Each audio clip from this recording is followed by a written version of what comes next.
Bon, je sais que nous avons déjà eu cette discussion précédemment et pardonnez ma confusion, mais quand vous dites vos dents, voulez-vous parler de vos dents ou de vos dons? Oh, Brett, essayez de me taquiner. Vous savez très bien que je ne parle pas de mes dents. Voyons, je parle de mes dents. Vos dents. Et si, mes dents? Ces dents qui m'ont été données par un Dieu. Dieu vous a donné des dents. Si, car ne sommes-nous pas tous créés à l'image de Dieu? Et si notre Seigneur a des dents, nous avons tous des dents.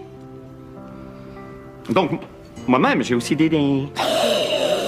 Vous avez des dents exceptionnelles, Brett. On a besoin des dents pour faire toutes ces choses qui requièrent des dents. D'ailleurs, plusieurs admirent mes dents. Ils disent, oh, cette criquette, ses dents sont uniques. Regardez comme elle utilise ses dents. Mais, vos dents, est-ce que vous les utilisez pour...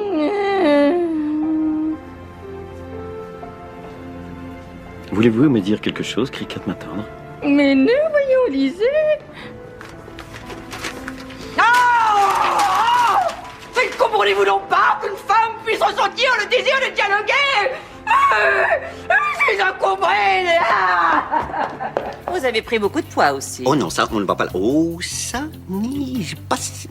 Hey! On va pas là, on va pas là. C'est mon jardin secret. J'ai aussi tenté d'inculquer de nouvelles valeurs à ma vie, à mon existence. Et j'ai un métabolisme capricieux, j'ai de gros os. Voilà, C'est la première, car je suis jolie. Avec les lettres W, Q et T, je forme le mot ouacte. Le ouacte est un animal aquatique nocturne. Je vous crois.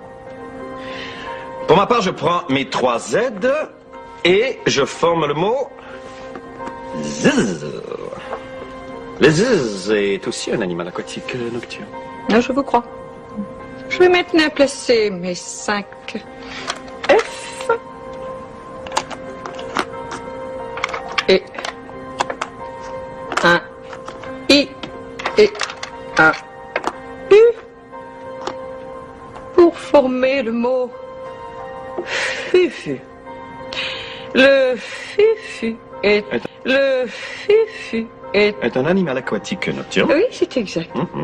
Le fufu partage son habitat naturel avec le ouacte. Oui, je vous crois. Il arrive même au fifu de se reproduire avec le ziz. Ce qui donne des petits fifus. Ou les usifs. Je vous crois. Alors, quant à moi, je prends mes 3 T et mes 3 X, ce qui donne le mot... Pas l'animal aquatique nocturne. Oui, oui. Oh, douce cricket. Oh, je pensais que notre légendaire complicité est enfin de retour. Tel un cas d'herpès génital, l'harmonie ne nous quittera plus. Oui. Joyeux Noël, Brenda. Joyeux Noël, Cricket. Alors, je vais donc vous faire ma fameuse recette de punch de Noël, et ce malgré le fait que je n'en ai jamais fait, et que nous sommes au mois d'avril. Joyeux Noël. Joyeux Noël. Alors, voici les ingrédients dont vous aurez besoin. Un bol à punch, du jus de fruits, de l'alcool et de la gravité. Oh, la gravité était l'essentiel. Ah oui, la gravité est nécessaire, sinon le punch s'envole, et on est obligé de courir après avec le bol. Ah, ça c'est intéressant. Joyeux Noël. Joyeux Noël. Alors, voici donc 2 exemples de bols, et celui-ci est préférable à celui-là, car dans celui-ci, voyez-vous, le punch reste dedans, alors que dans celui-là, je sais pas, il y a comme un défaut de fabrication. Regardez, ça coule partout. Ah, joyeux Noël. Joyeux Noël. Alors, vous mettez dans le bol à punch de l'alcool et du jus de fruits. Joyeux Noël. Joyeux Noël. Et vous mettez le punch au four à 350 durant 4 heures. Et voilà le résultat. Joyeux Noël. Joyeux Noël. Maintenant, si l'équipe technique veut venir goûter, ben ils vont être déçus parce que je leur en donne pas. Joyeux Noël. Joyeux Noël. À moi maintenant de vérifier l'équilibre parfait des parfums.